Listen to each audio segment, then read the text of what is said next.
ठीक है, तो हम लोग बात कर रहे थे वाचा के संदूक के बारे में और महायाजक जब अंदर एंटर करेगा। ठीक है जी, तो जब महायाजक अंदर एंटर करेगा तो एंटर करते के साथ ही उसको बलिदान देना पड़ेगा। ठीक है जी, ये वो बात बता रहा हूँ जब वो बिल्कुल महायाजक अंदर जा सकता है। ठीक है, डेली रोज़मर्रा की बात नहीं कर रहा मैं, ये उस पवित्र दिन की बात कर रहा हूँ जब महायाजक पूरा आर्क ऑफ द कवेनेंट के पास जा पाएगा और लोगों के लिए पश्चाताप के लिए वो ब्लड स्प्रिंकल कर पाएगा। ठीक है, तो महायाजक अंदर गया। ठीक है, बाहरी आंगन से अंदर गया। बाहरी आंगन में उसको क्या दिखा? ब्रॉन्ज ऑल्टर, जहाँ पे उसको बलिदान देना पड़ेगा। ठीक है, बैल बछड़ा कुछ भी, जो भी क्या कहते हैं जानवर उन्होंने चुना है उसको बलिदान करेंगे और उसका जो लहू है उसको एक कटोरे में लेके वो साइड में रखेगा और जो ब्रोंज लेवर है, ठीक है, जो वो पात्र था शुद्धिकरण का पात्र, अपने आप को उससे धोएगा, उससे शुद्ध करेगा। उसके बाद वो लहू का जो प्याला है उसे उठाएगा और अंदर जाएगा। अंदर जाने के बाद उसको ये बात सुनिश्चित करनी पड़ेगी कि ये जो हैं दीवट जलने चाहिए और यहाँ पे जो रोटी है वो होनी चाहिए।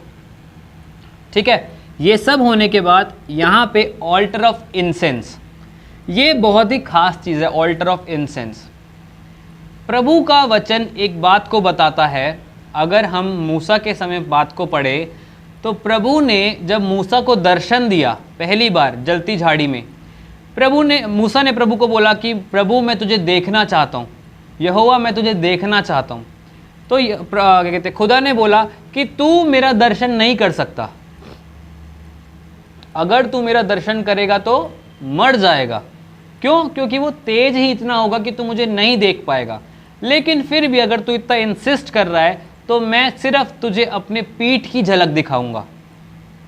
पढ़ा है आप लोगों ने कि मूसा सिर्फ यहोवा की पीठ देखने पाया, और जब वो पीठ देखने पाया तो वो जो सिय्योन पर्वत था पूरा का पूरा पर्वत धुएं से भर गया। पढ़ा है आपने ये बात कि पूरा का पूरा पर्वत धुएं से भर गया था, वहाँ पे विजिबिलिटी नहीं रह गई थी, और सिर्फ उस थोड़ी धुंधली धुंधली विजिबिलिटी में मूसा ने यहोवा की पीठ को देखा। ठीक है, अगर आप चाहे तो बाइबल में पढ़ सकते हैं। वैसा ही अंदर भी करना अनिवार्य था। जब प्रभु की उपस्थिति में जाएगा वो, तो ऑल्टर ऑफ इंसेंस में से, मतलब जो धूपदान की वेदी थी उसमें से धूप लेके उसको पूरे के पूरे महापवित्र स्थान को धूप से धुएं से भरना पड़ेगा। पूरा का पूरा महापवित्र स्थान जो है वो धुएं से भर जाना चाहिए कि वहाँ पे किसी प्रकार की विजिबिलिटी ना रह जाए। अगर विजिबिलिटी रहती वहाँ पे तो मे भी महायाजक अंदर जाके मर जाता या कुछ अनहोनी हो जाती। इसीलिए प्रभु ने बोला कि जब तू अंदर जाएगा तो पूरे के पूरे महापवित्र स्थान को जो है उस धुएं से भर देना, ताकि जो मेरी ग्लोरी है उसको तू ना देख पाए। क्यों ना देख पाए उसका भी एक रीज़न है। हमारी ज़िंदगी में हम बहुत ज़्यादा पाप करते हैं, हमारी ज़िंदगी में हम बहुत सारी ऐसी चीज़ें करते हैं जिसकी वजह से हम प्रभु के निकट नहीं जा पाते। और प्रभु का वचन कहता है कि यहोवा का तेज इतना ज़्यादा है कि उसको किसी सूर्य की भी ज़रूरत नहीं है। पढ़ा है आप लोगों ने, सब चीज़ पढ़ा होगा कि यहोवा का तेज बहुत है, उसकी ग्लोरी बहुत ज़्यादा है, हम उसे अपनी इन आँखों से नहीं देख सकते। उसी ग्लोरी को थोड़ा सा ढकने के लिए कि हम उसके करीब जा सके, क्या करना पड़ता था? ऑल्टर ऑफ इंसेंस में से वो धूप दान को लेके पूरे उसको धूप से धुएं से भरना पड़ता था, ताकि विजिबिलिटी कम हो जाए और हम यहोवा के निकट जा पाए। ठीक है, अब यहाँ पे ये धुआं क्या दिखाता है? यहाँ पे ये धुआं दिखाता है हमारा डिवोशन, हमारी प्रार्थनाएं, हमारी आराधना, प्रभु के साथ रिश्ता बनाने के लिए हम क्या जद्दोजहद कर रहे हैं, वो सारी चीज़ें दिखाता है ये धुआं। कि आप जब प्रभु की उपस्थिति में जाओगे, पहली बात तो इतना तेज है कि हम उसको नेकेड आई से देख ही नहीं पाएंगे। ठीक है, अब आप में से ये मत कहना मुझे कि ब्रदर आप तो ये बात कह रहे हो कि हम प्रभु को कभी देख नहीं पाएंगे। नहीं, मैं ये बात नहीं कह रहा। मेरा कहने का इतना सा मतलब है कि अगर हम वाचा का संदूक पढ़ रहे हैं, पवित्र मंदिर पढ़ रहे हैं, तो हमें पता होना चाहिए कि वहाँ का माहौल क्या था और उस टाइम पे क्या क्या चीज़ें हो सकती थी या होती थी। ठीक है, तो जब महापवित्र स्थान में जाएंगे तो पूरा का पूरा महापवित्र स्थान धुएं से भरा रहना चाहिए। और याजक, सच्ची बताऊं आपको, तो याजक सिर्फ अंदाजे से उस लहू को छिड़कता था। कितनी बूंदें उस कवरिंग के ऊपर आती थी याजक को कभी नहीं पता। क्यों? क्योंकि उस कवरिंग के ऊपर परमेश्वर का आत्मा सदा वास करता था। और आप या मैं अपने पापी नेचर के होने के कारण कभी प्रभु के पास नहीं जा सकते।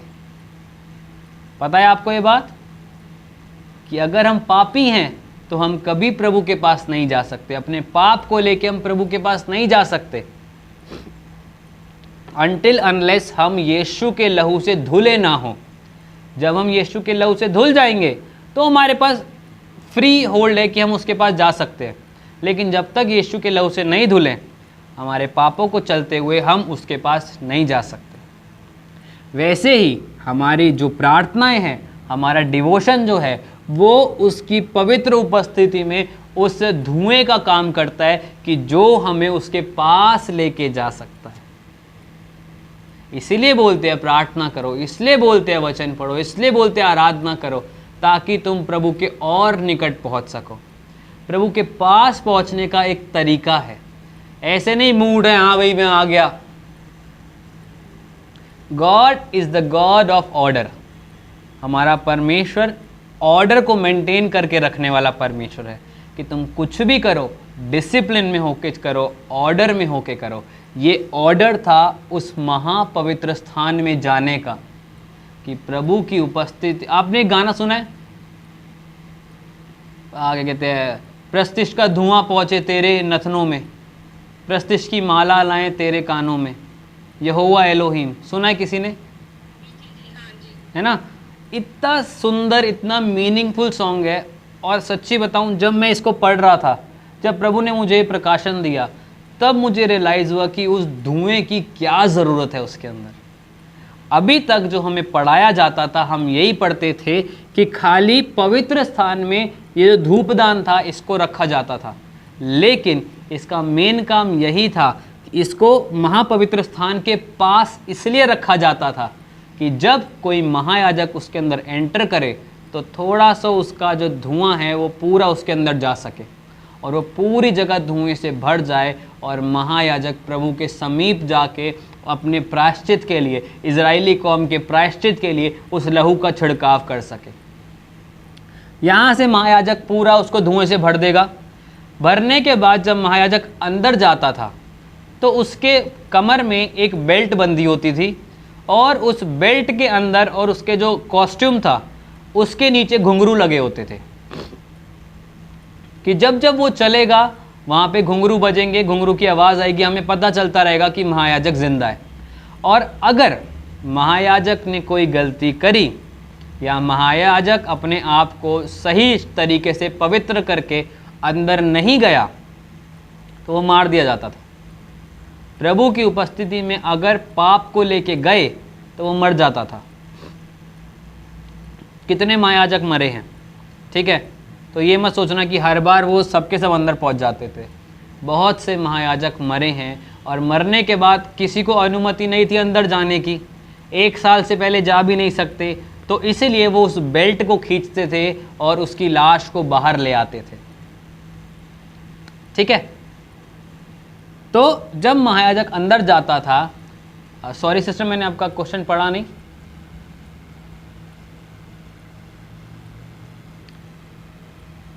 महायाजक किस स्थान में रहते थे?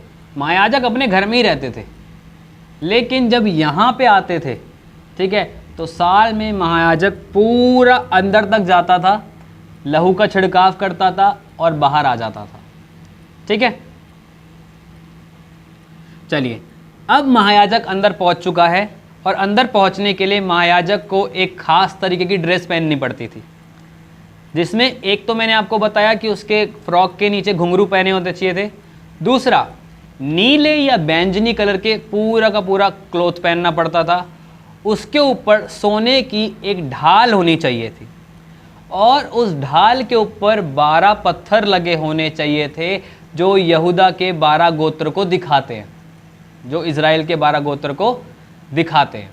ठीक है, तो ये सारी चीज़ें उसके अंदर होनी चाहिए थी और पूरा का पूरा पैक होके ही वो अंदर जा सकता था। ठीक है, अब महायाजक अंदर पहुंच गया। अब अंदर पहुंचने के बाद महायाजक को नहीं पता कि मैं किस डायरेक्शन में खड़ा हूँ, कौन सी डायरेक्शन में वाचा का संदूक है, कौन सी डायरेक्शन में क्या है। ठीक है, तो महायाजक चारों उस जो लहू को प्याले को लेके जाता था उसमें अपना हाथ डिप करता था और चारों ओर में उस लहू को छिड़काव करता था। अब उस छिड़काव में से कितनी बूंदें इस वाचा के संदूक के ऊपर पड़ती थी वो कोई नहीं जानता। ठीक है, साल में एक बार ऐसा करना होता था। किसी को नहीं पता कि कितनी बूंदें इस वाचा के संदूक के ऊपर पड़ी हैं या इस प्रायश्चित के ढकने के ऊपर पड़ी हैं, लेकिन प्रभु का अनुग्रह देखिए कि वो इसमें भी खुश हो जाता था। चाहे 1 बूंद पड़े, चाहे 2 बूंद पड़े, चाहे 3 बूंद पड़े, उनको लेके भी प्रभु खुश हो जाता था। और जितने भी इजरायली कौम ने पिछले साल में पाप किए थे उन सब पाप को वो ढक देता था, साफ नहीं करता था। कंफ्यूज मत होना, पाप पुराने नियम में ढके जाते थे, साफ नहीं होते थे। पूरा पुराना नियम उठा के देख लो, पाप ढके गए हैं, साफ नहीं किए गए। इवन जो सुलेमान ने मंदिर बनाया उसके अंदर भी पाप ढके गए थे, पाप माफ नहीं हुए थे, पाप साफ नहीं हुए थे जब तक यीशु मसीह नहीं आ गया। ठीक है, तो प्रायश्चित के ढकने के ऊपर जाके वो उस लहू को फेंकता था, छिड़काव करता था और उससे इस बात को शो होता था कि हमारे लिए जो है हमारे पाप साफ हो चुके हैं या हमारे पाप ढके जा चुके हैं, अब हम पवित्र हो चुके हैं। ठीक है, लेकिन ये तो था पुराने नियम में। लेकिन नए नियम में हमारे लिए एक बलिदान दिया गया। वो बलिदान किसने दिया? स्वयं यीशु मसीह ने। वो हमारे लिए सब कुछ बन के गया। ठीक है, हमारे लिए बलिदान किया उसने, अपने आप को अपने लहू से हमें धोया। हमें उसने बोला कि मैं जीवन की रोटी मैं हूँ, तो ये जो रोटी वाला काम था वो भी उसने किया। उसने बोला जगत की ज्योति मैं हूँ, तो जो ज्योति देने का काम था वो भी उसने किया। ये ऑल्टर ऑफ इंसेंस जो धूपदान था, धूप कैसे गई? उसने हमारे लिए हमारा याजक बन के वो निरंतर हमारे लिए प्रार्थनाएं करता रहा। तो प्रार्थना करके वो हमारे लिए ऑल्टर ऑफ इंसेंस भी बन गया। और जब उसने अपने लहू को बहाया तो परमेश्वर की उपस्थिति में होके हमारे सारे के सारे पाप क्या हो गए? साफ हो गए। अभी तक पाप ढापे गए थे, झाड़ू मारा और कारपेट के नीचे सारी गंदगी डाल दी। गंदगी वही है लेकिन कारपेट से गंदगी दिख नहीं रही है। लेकिन जब यीशु मसीह ने अपने लहू को बहाया तो जी कारपेट भी साफ हो गया, कारपेट के नीचे गंदगी भी चली गई और जितनी भी फ्लोरिंग लगी थी अब वो बड़ी सुंदर दिख रही है। अब जब हम उसे देख रहे हैं, जब यहोवा उसे देख रहा है, तो वो ये नहीं बोल रहा कि इसने तो पाप किया था, वो ये देख रहा है कि यीशु मसीह के लहू से धुल के ये साफ हो गया है, ये पाक हो गया है, ये पवित्र हो गया है। तो अब जब यहोवा आपको देखता है तो वो ये नहीं देखता कि प्रीति ने कल ये वाला पाप किया था, नीतू अपने बारे में इतना कुछ सोच रही थी, सुषमा शीशे में देख के बोल रही थी मैं कुछ नहीं कर सकती। अब प्रभु ये नहीं देखता, अब प्रभु ये देखता है कि देख नीतू तो मेरे लहू से धुल चुकी है, अब ये साफ हो गई है। जब सुषमा अपने आप को शीशे में देख रही है और मैं सुषमा को अपनी आंखों से देख रहा हूँ तो ऐसे देख रहा हूँ कि देख वो तो लहू से धुल गई है, उसने तो श्वेत वस्त्र पहन लिया है, वो तो नई हो चुकी है। जब प्रीति अपने आप को देख रही है तो वो ऐसे नहीं देखेगी कि मैं कुछ नहीं कर सकती, वो ऐसे देख रही है कि यहोवा में हो के, प्रभु में हो के मैं सब कुछ कर सकती हूँ।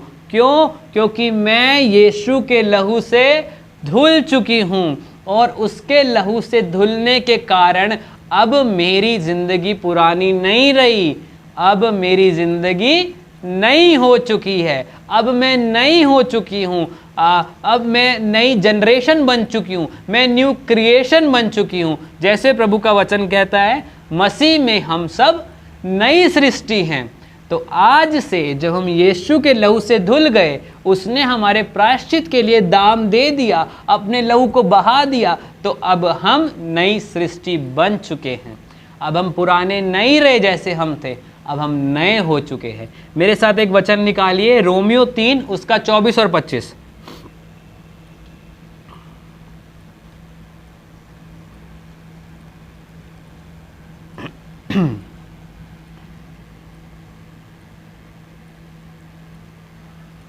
पुराने नियम की अगर हम बात करें तो पुराने नियम में पश्चाताप करने के लिए सिर्फ एक ही जगह थी, सिर्फ एक जगह, वो थी इस मंदिर के अंदर ये प्रायश्चित का ढकना। वाचा के संदूक का जो ढक्कन था उसे प्रायश्चित का ढकना कहते हैं, मर्सी सीट कहते हैं। तो पूरे पुराने नियम में सिर्फ यही जगह थी जहां पे लोग अपने पापों का प्रायश्चित कर सकते थे। रोमियो 3 24 25 अपने पापों का क्या कर सकते थे? प्रायश्चित कर सकते थे। लेकिन नए नियम में अगर हम पढ़ें तो पढ़िए,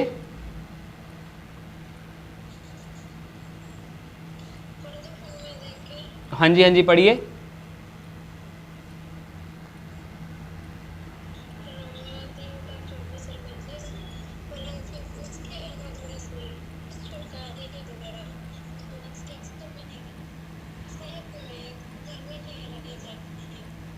उसके अनुग्रह से, उसके लहू के द्वारा सेंत मेंत में हम क्या ठहराए जाते हैं?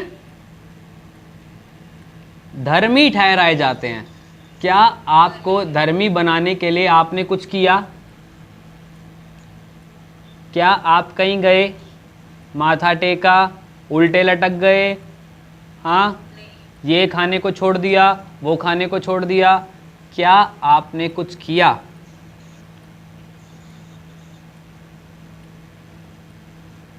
मैंने कुछ नहीं किया। लेकिन जिसने मेरे लिए जान दी, उसने मेरे पापों के लिए प्रायश्चित किया, और उसके प्रायश्चित करने के द्वारा मैं धर्मी ठहराया गया।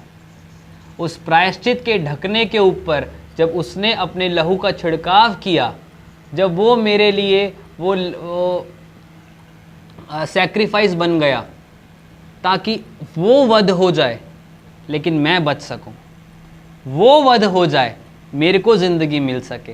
पुराने नियम में पूरे साल एक मेमने को ढूंढा जाता था, उसको अच्छे से तैयार किया जाता था, पूरे इजरायली कौम के पाप उसके ऊपर डाले जाते थे, और यहाँ पे उसको वध कर दिया जाता था। जिसको पाप का अता पता नहीं था, जिसको समझ नहीं थी मेरे साथ क्या होने जा रहा है, जिसको कुछ पता नहीं था कि मेरे को क्यों लेके जा रहे हैं, मेरी क्यों इतनी वो कर रहे हैं, कुछ पता नहीं था। लेकिन एक समय था, वो समय आया और उसको वध किया गया। उसकी तो कोई गलती नहीं थी, उस मेमने की, उस बकरे की, उस बछड़े की कोई गलती नहीं थी, फिर भी उसको वध किया गया। क्यों? ताकि जो बाकी इजरायली कौम है वो धर्मी ठहर सके, वो पाप रहित ठहर सके। वैसे ही जब यीशु मसीह आया, उसकी तो कोई गलती नहीं थी, उसने तो ना किसी को मारा, ना किसी को गाली दी, ना किसी को कुछ कहा, लेकिन फिर भी उस परमेश्वर का लोगों ने उसको परमेश्वर का मारा कूटा समझा, उसकी जान को दे दिया कि कोई बात नहीं प्रभु, मैं अपनी जान को दूंगा, लेकिन मैं चाहता हूँ कि ये लोग तेरे साथ जुड़ जाएं। मैं वो प्रायश्चित का मेमना बन जाऊंगा, मैं वो मेमना बन जाऊंगा जिसको वध किया जाना है, सब कुछ मैं बन जाऊंगा प्रभु, ताकि ये लोग तुझसे जुड़ जाएं, ताकि इन लोगों का प्रायश्चित हो सके और ये लोग तेरे साथ वैसे जुड़ जाएं जैसे तू चाहता है। आदम की वाटिका में प्रभु ने एक बात को बोला था आदम से, आदम मैंने तुझे इसलिए बनाया कि मैं तेरे से बात कर सकूं। अगर मैं ऐसे नहीं लिखा कि मैं तुझसे बात कर सकूं, लेकिन अगर हम पढ़ें तो उसका कॉन्सेप्ट हमें पता है, वो कॉन्टेक्स्ट हमें पता है कि प्रभु ने आदम को इसलिए बनाया कि वो अपने दिल की बात उससे कह सके, उसके साथ फेलोशिप कर सके। स्वर्ग में क्या कोई बात करता है? क्या स्वर्गदूत परमेश्वर से बात करते हैं? बाइबल कहीं नहीं बताती कि स्वर्गदूत परमेश्वर से बात करते हैं। स्वर्गदूत सिर्फ एक ही बात कहते हैं, पवित्र पवित्र पवित्र यहोवा तू पवित्र है, जो था, जो है, जो आने वाला है। बस ये 5-6 शब्द के अलावा कुछ बात नहीं की जाती स्वर्ग में, सिर्फ बड़ाई की जाती है। लेकिन प्रभु को बात करने के लिए आदम को बनाया और आदम ने ही उससे बात करना छोड़ दिया। आदम ने पाप किया और उससे बात करना छोड़ दिया। प्रभु के मन को बहुत बुरा लगा कि जिसको मैंने अपने लिए बनाया बात करने के लिए, उसी ने मुझसे बात करना छोड़ दिया। लेकिन प्रभु ने हार नहीं मानी। प्रभु ने बोला कोई बात नहीं, मैं इससे प्यार करता हूँ। शायद ये मेरे से प्यार करना भूल गया, शायद ये मेरी बात सुनना भूल गया, शायद इसने चाहा कि वो मुझसे दूर हो जाए, लेकिन मैं कभी इसको अपने से दूर नहीं होने दूंगा। मैं तुझसे प्यार करता हूँ, मैं चाहता हूँ मेरे बेटे मेरी बेटी तू मेरे पास आके रहे, ताकि मैं अपने दिल का हाल तुझको बता सकूं। अभी आप लोगों की उम्र कितनी है? 20 साल, 22 साल, 25 साल। कितना अच्छा लगता है कि हमारे पास कोई हो जो हमारी बात को सुन सके। कितना अच्छा लगता है कि कोई हमारी शक्ल देखे और बता दे आज तेरे को कोई टेंशन है, आज तेरे को कोई दिक्कत है। कितना अच्छा लगता है हमारे बोले बिना कोई हमारी बात को समझ जाए। एक मन में तसल्ली रहती कि चलो ज़्यादा नहीं तो एक बंदा तो हमारे पास है जो हमारी बात को समझ सके। वैसे ही प्रभु चाहता था कि आदम मेरी बातों को समझे, मेरी बातों को सुने, मेरी बातों को माने, और जो बात मैं उसे कहना चाहता हूँ वो सुने, मेरे पीछे चले। तो मैं उसको सब कुछ क्यों ना दे दूँगा। जब उसने पृथ्वी बनाई, पृथ्वी का सारा अधिकार, 1-2 चीज़ का नहीं, पृथ्वी का सारा अधिकार उसे दे दिया। पढ़ा है आपने? उत्पत्ति 2 में 3 में पढ़ोगे तो वहाँ इस बात को लिखी गया है कि पृथ्वी का सारा अधिकार प्रभु ने आदम के हाथ में दे दिया था। फूलो फलो, बढ़ जाओ, अधिकार रखो, जो चाहते हो वैसा करो, लेकिन मेरी उपस्थिति में चलो। नहीं हो पाया, गिर गए, कोई बात नहीं। प्रभु ने फिर प्लान किया, प्रभु ने फिर प्लानिंग बनाई और बेहतरी के साथ, और बोला कि बेटा कोई बात नहीं, तू गिर गया था लेकिन मैं तेरा बाप हूँ, मैं तुझे उठाना जानता हूँ। क्या कोई ऐसा बाप है जो अपने बच्चे को गिर रहा है तो लात मार के और गिरा देगा कि जा तू गिरता रहे? कोई नहीं। वो चाहता है अपने बच्चे को अपनी उंगली से चलाए, उंगली पकड़ के चलना सिखाए, उसको एक दिन बड़ा आदमी बनता हुआ देखे। वैसे ही प्रभु स्वयं इस बात को चाहता है कि तू मेरी उपस्थिति में चल, सिद्ध होता जा, और मैं तेरी ज़िंदगी से वो करने की ताकत रखता हूँ जिसको तू नहीं जानता। मैं तेरे को वहाँ देखता हूँ जहाँ तू भी अपने आप को नहीं देखता। मैं तुझे बहुत ऊंचा देखता हूँ। यीशु मसीह ने पतरस को एक नाम लेके बुलाया। यीशु मसीह ने पतरस को बोला, आज से तेरा नाम पतरस नहीं, आज से तेरा नाम कैफा है। मतलब वो पत्थर जिसके ऊपर मैं अपनी कलीसिया बनाऊंगा। आज वैसे ही प्रभु ने आप सबको एक नाम दिया है जिसके अकॉर्डिंग वो आपको बुलाता है। और जब वो आपको बुलाता है तो आपकी क्या मजाल है आप ना सुने। परमेश्वर ने योना को बुलाया, योना ने अनसुना किया, प्रभु कान पकड़ के ले आया। ऐसे कैसे जा सकता है तू? मैंने तुझे चुना है। अगर आपको लगता है कि आप कुछ भी करके प्रभु से दूर जा सकते हो तो आई गारंटी यू, अब जाके दिखा दो। कान पकड़ के मरोड़ के प्रभु अपने आप आपको ले आएगा। इससे अच्छा है कि स्वयं अपने आप को उसके हाथों में दे दो। इससे अच्छा है कि स्वयं अपनी इच्छा से बोल दो, प्रभु जैसा तू चाहता है वैसे करा ले भैया, क्योंकि अगर तूने मेरा कान पकड़ा तो भैया मैं कहीं का नहीं रहने वाला, मेरी तो हालत ख़राब हो जाएगी। तो इट इज़ बेटर, आपकी ज़िंदगी के हालात कुछ भी क्यों ना चल रहे हों, आप कैसे भी हालात में क्यों ना हो, इस बात को याद रखिए कि आपके लिए प्रायश्चित के ढकने के ऊपर लहू बहाया जा चुका है। आपके पापों को ऑलरेडी क्षमा किया जा चुका है। आपकी कमज़ोरियों को ऑलरेडी ज़ोर में बदला जा चुका है। आपकी नाकामयाबी को ऑलरेडी कामयाबियों में बदला जा चुका है। किसके द्वारा? सिर्फ और सिर्फ यीशु मसीह नासरी के द्वारा। क्योंकि पुराने नियम में तो शायद एक ही जगह थी जहाँ पे प्रायश्चित हो सकता था, लेकिन आज आपके पास वो समय है कि आप जिधर चाहते हैं वहाँ प्रायश्चित कर सकते हैं। जब चाहते हैं तब प्रायश्चित कर सकते हैं। जिस समय आप चाहते हैं, प्रभु मैं गिर गया, मैं उठना चाहता हूँ, उसी समय प्रायश्चित कर लीजिए, प्रभु फिर से आपको उठा देगा। वहाँ पे तो पूरा 1 साल वेट करना पड़ता था। आज पाप कर दिया, अगले साल जाके मेरे पापों को क्षमा मिलेगी, तब तक मेरे ऊपर कितने श्राप आ जाएंगे, कितना कुछ क्यों नहीं आ जाएगा, मेरी ज़िंदगी कहाँ की कहाँ रह जाएगी, नहीं पता। लेकिन आप लोगों के पास ये सौभाग्य है कि आज अगर आप लोगों ने गलती करी है तो अपनी गलती को मान लीजिए, उसको छोड़ दीजिए, क्योंकि प्रभु आपकी ज़िंदगी से बात करना चाहता है। प्रभु चाहता है आपको अपनी ज़िंदगी में ऊंचा उठना देखता। परमेश्वर ने दाऊद को देख लिया था कि वो कितने बड़े काम कर सकता है, देख लिया था प्रभु ने, इसलिए उसको इतनी जगहों से होके गुजारा कि जब वो राजा की गद्दी पे बैठे तो बेस्ट राजा बन सके। वैसे ही प्रभु ने देख लिया है कि आप क्या कर सकते हो और क्या नहीं कर सकते। जो आप नहीं कर सकते हो उसके लिए टेंशन मत लो, और जो कर सकते हो प्रभु में होके, उसके लिए आज से प्रार्थना करनी शुरू करो कि प्रभु आज से मुझे ऐसा बना कि मैं तेरा पवित्र मंदिर बन सकूं। अभी क्लास के स्टार्टिंग में मैंने एक बात को बोला कि प्रभु को सिर्फ एक चैप्टर लगा पूरे संसार को डिस्क्राइब करने के लिए। प्रभु ने बोला ये हो गया, वो हो गया, सब हो गया, लेकिन उसके मंदिर को बनाने के लिए उसको 6 चैप्टर लगे समझाने के लिए। सिर्फ 6 दिन के अंदर प्रभु ने पूरे संसार को बना के खड़ा कर दिया। ठीक है, पहले दिन जल को अलग किया, दूसरे दिन बादल बनाए, फिर भेड़ बकरियां बनाई, फिर एनिमल बनाए, छठे दिन इंसान को बनाया, 7वें दिन बोला रेस्ट करो। 6 दिन में सब कुछ बना दिया, 7वें दिन रेस्ट कर दिया। लेकिन जब बात आई प्रभु के मंदिर को बनाने की, प्रभु के निवास स्थान को बनाने की, तो प्रभु ने 40 दिन मूसा को अपनी उपस्थिति में बिठाया और 40 दिन बताता रहा एक एक बारीकी को कि एक एक बारीकी कैसी होनी चाहिए।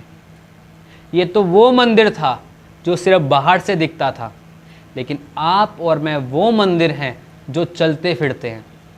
तो आप सोचिए, अगर पूरे संसार को बनाने के लिए प्रभु को एक चैप्टर चाहिए, एक अध्याय में सब समझा दिया, डिस्क्राइब कर दिया, इसको समझाने के लिए 6 अध्याय लग गए, तो सोचिए आपको और मेरे को बेस्ट बनाने के लिए प्रभु ने कितना कुछ सोच के रखा है। आपको और मेरे को बेस्ट बनाने के लिए उसने इतनी डिटेल दी कि पूरे नए नियम को ही भर दिया।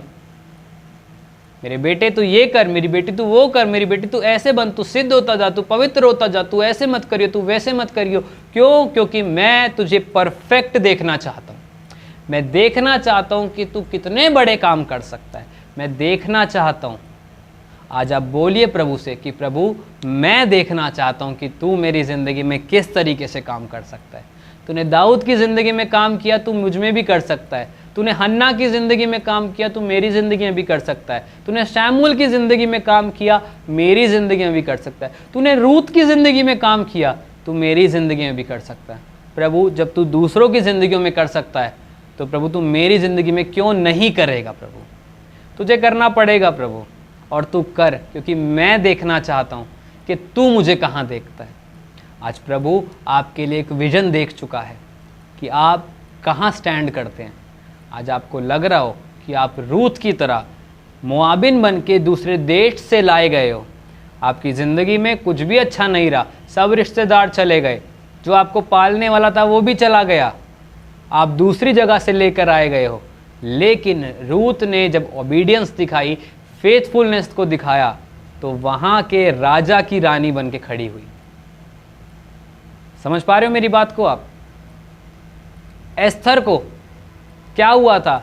पट रानी का दर्जा दिया गया था, बेस्ट रानी का दर्जा दिया गया प्रभु पे विश्वास करने के कारण।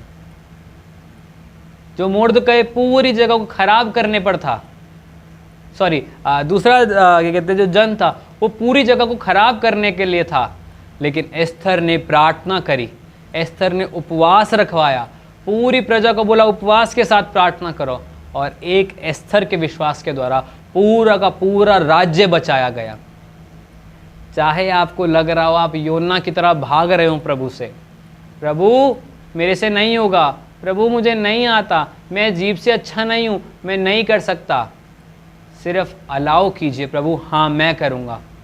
क्या करना है, कैसे करना है, कब करना है, सब प्रभु आपकी झोली में डाल देगा, और आप बोलोगे अरे प्रभु ये तो हो भी गया, ये तो कितना आसान था। अगर प्रभु को साथ लेके चलोगे तो मैं ये नहीं कह रहा मुश्किलें नहीं आएंगी, और ज़्यादा आएंगी, और गंभीर आएंगी, और मुश्किल आएंगी, लेकिन आपकी ज़िंदगी में तसल्ली होगी कि प्रभु मेरे साथ है। आइए अपनी आंखों को बंद करेंगे और प्रार्थना करेंगे और प्रभु को बोलेंगे, प्रभु हम तेरा धन्यवाद करते हैं जीसस, हम तुझे आदर देते हैं मेरे महान सामर्थ्य खुदा। आज प्रभु जब तूने हमारे लिए प्रायश्चित के ढकने के ऊपर अपने लहू को बहाया प्रभु जी, जब तूने चाहा मेरे परमेश्वर पिता कि हम तेरे साथ रह सके, तो हम तेरा धन्यवाद करते हैं प्रभु जी। प्रभु आज सच में तू हमारे लिए वो निष्कलंक मेमना बन गया प्रभु, जिसने अपनी जान को हमारे लिए दिया, जिसने अपने लहू को हमारे लिए बहाया, ताकि हमारे ऊपर प्रभु वो दंड की आज्ञा ना आ सके प्रभु। आज प्रभु तेरी आत्मा हम सब की ज़िंदगी में काम करे प्रभु। आज हम चाहते हैं प्रभु जी कि तेरा आत्मा हमारी ज़िंदगी में आए। आज हम चाहते हैं प्रभु कि तेरा आत्मा हमसे बात करे, हमसे बोले मेरे परमेश्वर पिता। प्रभु हम अपने आप से तो कुछ नहीं कर सकते, लेकिन तेरा वचन कहता है कि जो मुझे सामर्थ देता है उसमें मैं सब कुछ कर सकता हूँ। आज वही सब कुछ करने की सामर्थ हमें दे प्रभु। आज हमारे टूटे दिलों को प्रभु तू जोड़ प्रभु जी। आज हमारी बेकार की चीज़ों को, आज हमारी टूटी चीज़ों को हम तेरे हाथों में देते हैं प्रभु जी। प्रभु तेरा वचन कहता है कि टूटा और पिसा मन तेरे ग्रहण योग्य बलिदान है प्रभु। आज हम उसी टूटे पिसे मन को तेरे आगे रखते हैं प्रभु जी। आज इसे जोड़ और नया बना प्रभु जी।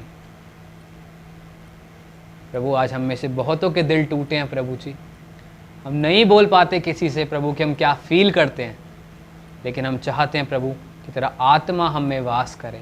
हम चाहते हैं प्रभु जी कि तेरा आत्मा हमें जोड़े, हमें नया बनाए प्रभु जी, और हमें उस नाम से बुलाए जो तू हमारे लिए रखता है प्रभु जी।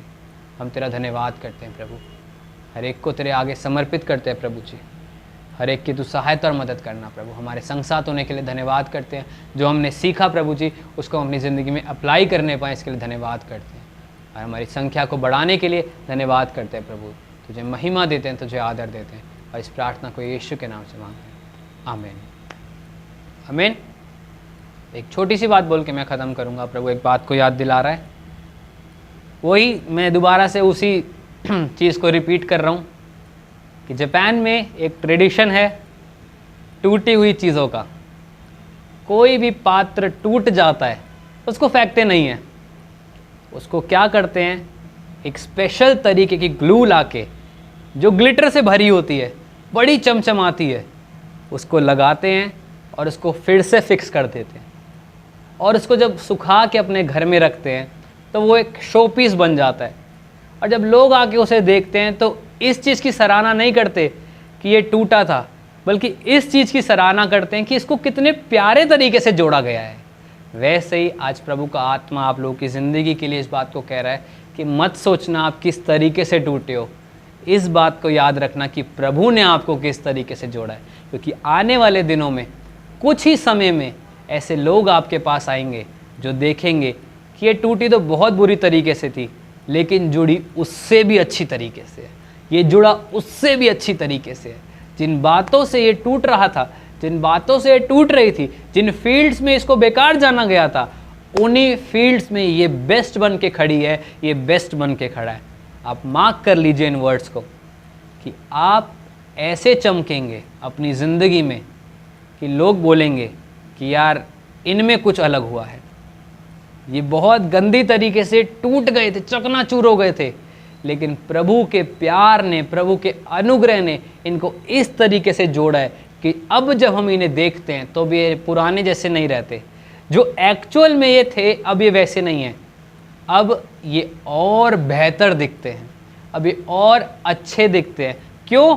परमेश्वर के अनुग्रह की जो ग्लू लगी है आपके ऊपर, परमेश्वर के प्यार की जो ग्लू लगी है आपके ऊपर, वो आपकी ज़िंदगी को शाइन करने जा रही है। तो दुखी मत होइए, मुस्कुराइए कि प्रभु आपके साथ है, प्रभु ने आपको जोड़ा है, प्रभु आपको लेके चल रहा है। कोई बात नहीं यार, हालात गंभीर हो रहे हैं तो कोई बात नहीं, हालात ख़राब हो रहे हैं तो दिक्कत मत लीजिए, बहुत सारी परेशानी आएंगी, लेकिन इस बात को याद रखिए कि आपको जोड़ने के लिए सदैव प्रभु यीशु मसीह आपके साथ है। आमीन। सबको जय मसीह की। Praise the Lord.